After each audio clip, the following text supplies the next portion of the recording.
Bonjour les enfants, voici une histoire sur le Kibbutz Avahem, l'histoire de Dama ben Netina. Dama se glissa de la selle et s'avança. Son père Netina se précipita à sa rencontre. Entre mon fils, Dama embrassa son père et dit: Mon voyage dans le désert en valait la peine, j'y rapportais de très belles pierres. Une fois à l'intérieur, ils s'installèrent et Netina apporta à manger à son père. Père, je t'en prie, assieds-toi, c'est à moi de te servir. Dama souleva une petite bourse et dit: Voici les pierres, veux-tu les voir? Netina prit les pierres noires brillantes dans sa main. Il remit les pierres d'onyx dans la bourse.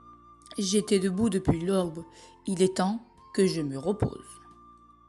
Dama aida son père à se lever et l'accompagna jusqu'à sa chambre. Puis il ouvrit le lourd coffre dans lequel il gardait les pierres précieuses et plaça les pierres d'onyx. Il ferma la boîte et dit: Père, peux-tu cacher la clé pour moi? Netina glissa la clé sous son oreille. Dama se retira et se mit au travail. Et il vit deux hommes à la porte.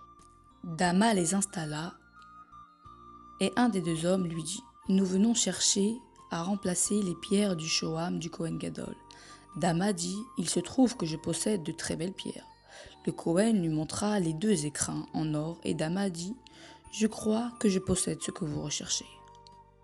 Je vais de ce pas aller chercher la caisse où se trouvent les pierres précieuses à l'intérieur de cette chambre.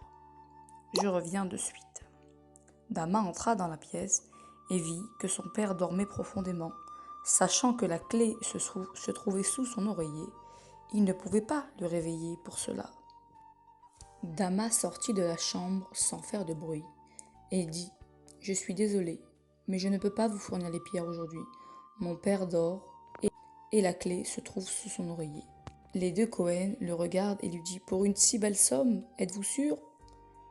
Et ils lui proposèrent davantage. Mais Dama leur dit: Je suis désolé, mais de toute ma vie, je n'ai jamais réveillé mon père, et ce n'est pas aujourd'hui que je le ferai. Même si pour cela, je dois perdre une grosse somme d'argent. Les rabbins partirent, et Dama s'assit lourdement. J'ai perdu beaucoup d'argent, mais j'ai agi comme il le fallait. Dama parvint à vendre beaucoup de pierres, mais ne gagna pas autant que ce que le rabbin lui avait offert. Un an plus tard, Dama se rendit à la ferme pour traire sa vache.